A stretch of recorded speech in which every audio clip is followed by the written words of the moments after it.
Hi, Assalamualaikum, and a very good morning to all of my students.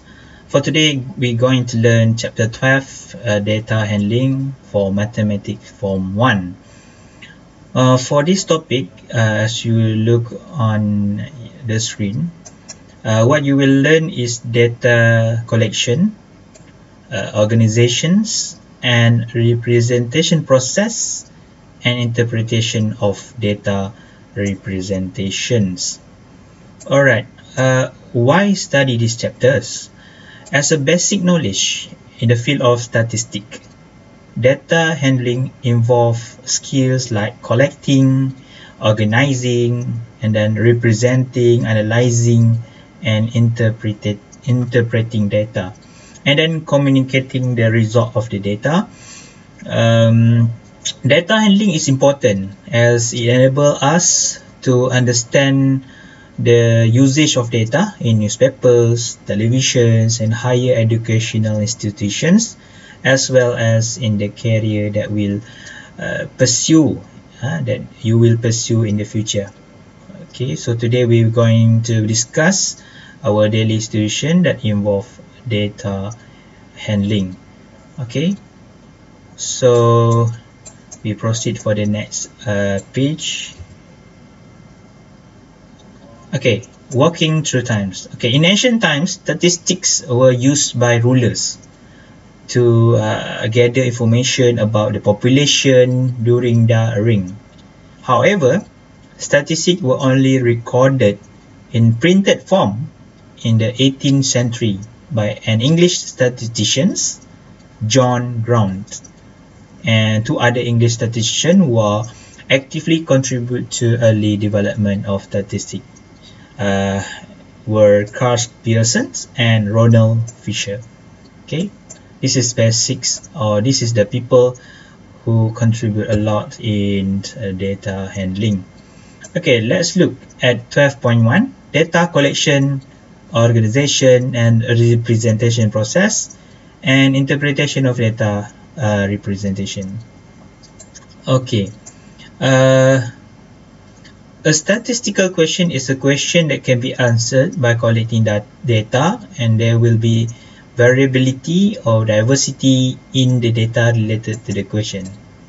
Okay, for example, how tall are the students in class 1 Amanah? Okay, reason, there is a variability in the height of the student from the class. For example, some of you are height around 150 centimeter, and others are 156 centimeter taller, and so on. So data collection method, there are four ways to collect data. One is interview. Okay, for example, you interview a friend, ask them the questions, okay, to find out how the student travel to school. And then the number two is survey. Survey, we provide questions and questionnaire to be filled up. And then number three is observation. You observe the situations. And lastly, through experiment. So there are four ways to collect data. Okay, let's look at the next page. Okay, how do you classify data and construct frequency tables? Okay, data can be classified into two types. Okay, number one is categorical. Number two is numerical.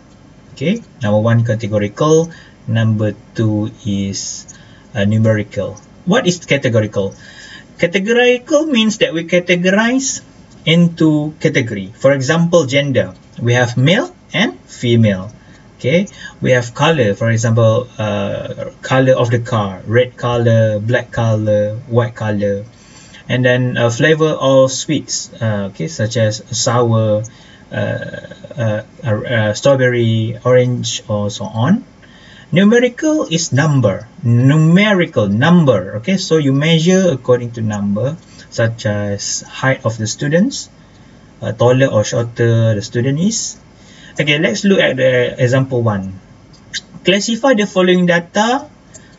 Okay, classify the following data as categorical data or numerical data. The body temperature of each students. Okay, this one is a very favorite. You also understand the temperature is measured using unit of degree Celsius. Okay, so when you use number, it is a numerical data. For example, the healthy human body temperature is around 37 degrees Celsius. So it is a numerical number. So let me show you, okay, using camera, how to understand this one, right? Okay, you look at the screen right now. Okay, let's say you have body temperature. Okay, I write here body temperature.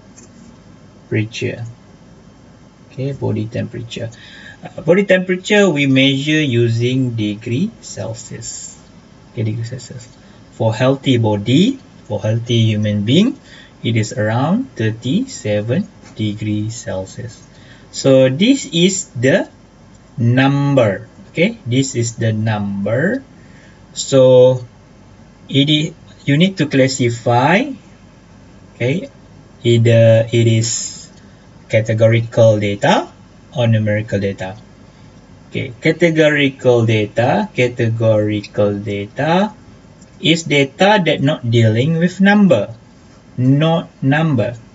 Okay, not number, such as male or female. And another category is numerical. Numerical, num is number.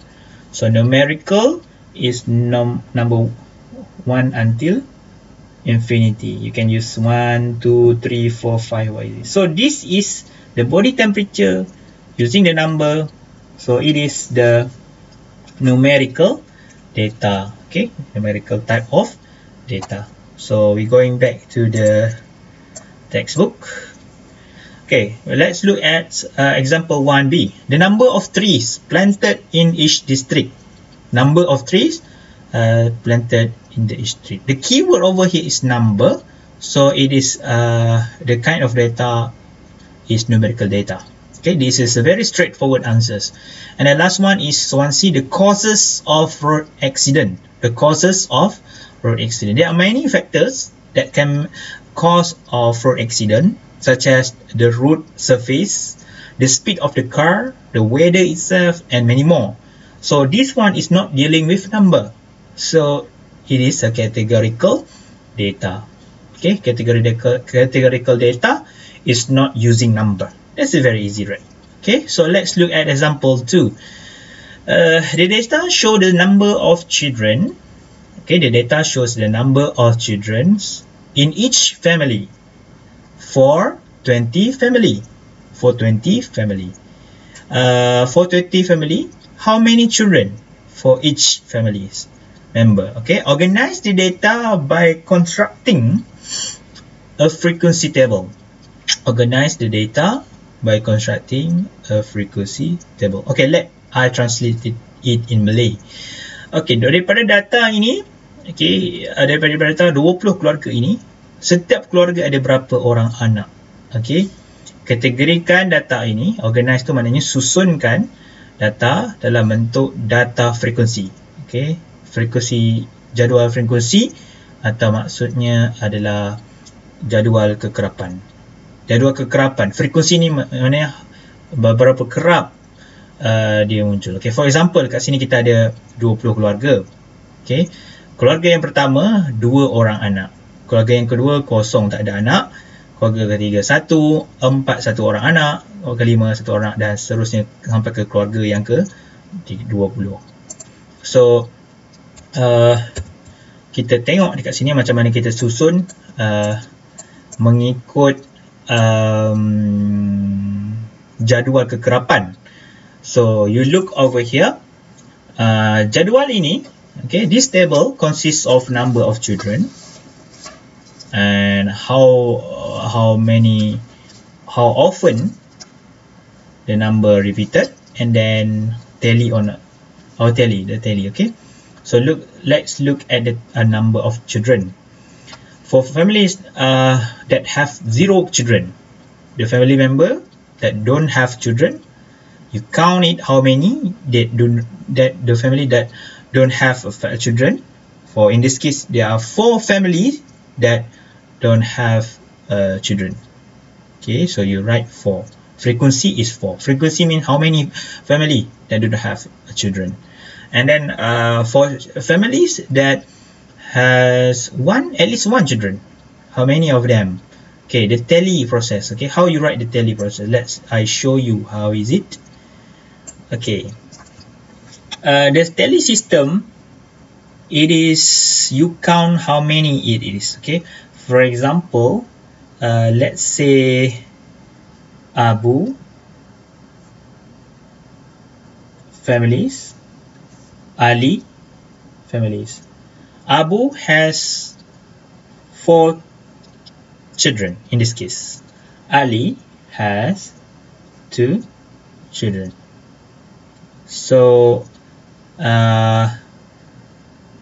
the tally system, let's say we add some more. We add in this case Ahmad and also Chong. Okay, so there are 4 family here: Abu family, Ali families, Ahmad family, and Chong. Ahmad has, let's say Ahmad has 4 children also as well. Chong also has 4 children.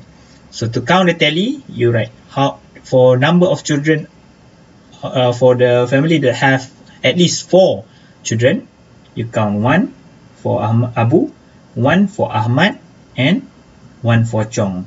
3. Alright. So this is how you write tally. Okay. But for in case that you reach for the number of 5 tally system, okay. Once again I repeat. Okay. We have 1, 2, 3, 4, and 5. You just slash the line. So this is how the tally numbering works. Okay, I show once again. If you have 1, 2, 3, 4, and the number 5, you need to slash lines. That is how the tally works.